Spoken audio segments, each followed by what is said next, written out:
आपको पता है हमारे देश में एंटरटेनमेंट इंडस्ट्री वर्ल्ड की सबसे बड़ी एंटरटेनमेंट इंडस्ट्री है, जहाँ पे हमारे देश में हर साल 1500 से लेकर 2000 फिल्में बनती हैं।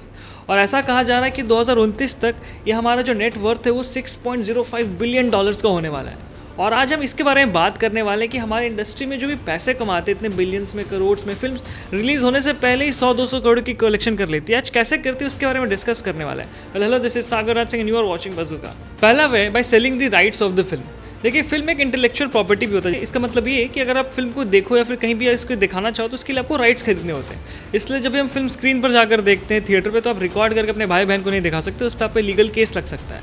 और इसलिए बहुत सारे राइट्स भी होते हैं, for example OTT rights, screen rights, TV rights, music rights. जितने सारे राइट्स इसलिए बनाए गए हैं ताकि इस राइट्स के थ्रू हम उसे खरीद लें और फिर इससे जितना हो सके यूज़ कर सकें।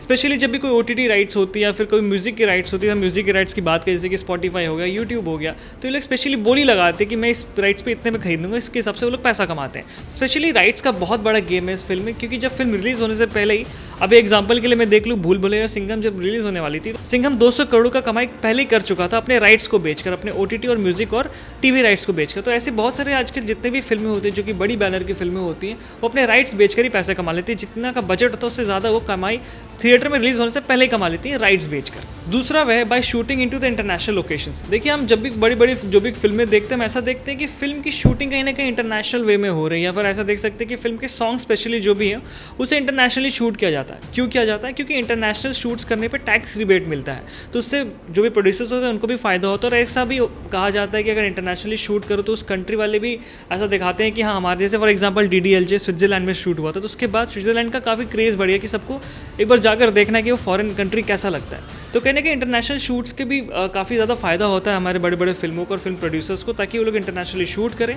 स्पेशली अगर देखा जाए तो फिल्म के गाने बाहर ज़रूर शूट होते हैं ताकि टैक्स रिबेट हो सके। और ये भी एक रीज़न है कि हम देखते हैं फिल्मों में ज़बरदस्ती गाने डाले जाते हैं ताकि म्यूजिक राइट्स को बेच सके, जो मैंने आपको पहले पॉइंट में बताया था। तो ये ओवरऑल रीज़न भी होता है कि इंटरनेशनली क्यों शूट किया जाता है। थर्ड वे, स्क्रीनिंग करके इनटू द मल्टीप्लेक्स।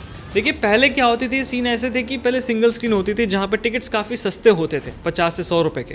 और अभी जितने बड़े बड़े मल्टीप्लेक्स आते हैं वहाँ पर स्क्रीन के या फिर कैपेसिटी बहुत कम होती है, बस स्क्रीन की जो भी कॉस्ट होती है, अगर फिल्म देखो तो बहुत महंगी होती है। से जो फिल्म पहले 150 रुपये में देखते हैं और अभी 300-350 रुपये के होते हैं।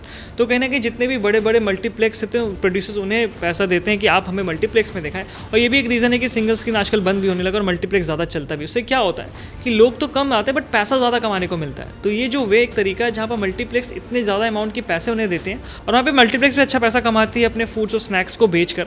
तो ओवरऑल मल्टीप्लेक्स में रिलीज़ करने का रीज़न ये भी होता है सारे फिल्म से, क्योंकि वहाँ से ज़्यादा पैसे आ सकते हैं, जहाँ की अगर छोटे फिल्म या फिर सिंगल स्क्रीन पे देखते हैं कि फिल्म उतनी ज़्यादा कमाई नहीं कर पाती, क्योंकि सस्ते टिकट होते हैं और ज़्यादा ऑडियंस ज़्यादा होती है और टिकट्स कम होते हैं। जहाँ पर दूसरी तरफ मल्टीप्लेक्स में लोग कम होते हैं बट टिकट के कॉस्ट ज़्यादा होते हैं, तो कम ऑडियंस से ज़्यादा पैसा दिखा सकते हैं और ज़्यादा पैसा भी कमा सकते हैं। तो ये रीज़न है कि मल्टीप्लेक्स में फिल्म रिलीज़ होने लगे और ज़्यादा पैसा भी कमाने लगे प्रोड्यूसर्स। और तो आखिरी पॉइंट है दी डिस्ट्रीब्यूटर्स। देखिए, डिस्ट्रीब्यूटर एक ऐसा मीडियम है जहाँ पर हमारे तरफ जो फिल्म पहुँचती है from the producer, from the film बनने के बाद फिल्म जब हमारे तरफ पहुँचती है, डिस्ट्रीब्यूटर का बहुत बड़ा हाथ होता है। और डिस्ट्रीब्यूटर के हाथ में इतनी कुछ पावर होती है कि कितने स्क्रीन से एक फिल्म को मिलनी चाहिए डिस्ट्रीब्यूटर डिसाइड करता है। कोई भी अगर बड़ी फिल्म भी आ रही है जैसे कि शाहरुख खान या सलमान खान की, तो कोई फेस्टिवल्स पे रिलीज होगी और कब होगी ये भी डिस्ट्रीब्यूटर ही डिसाइड करते हैं, क्योंकि उनके हाथ में पूरा पावर होता है कि कब किस फिल्म को कितना स्क्रीन देना है, नहीं देना है।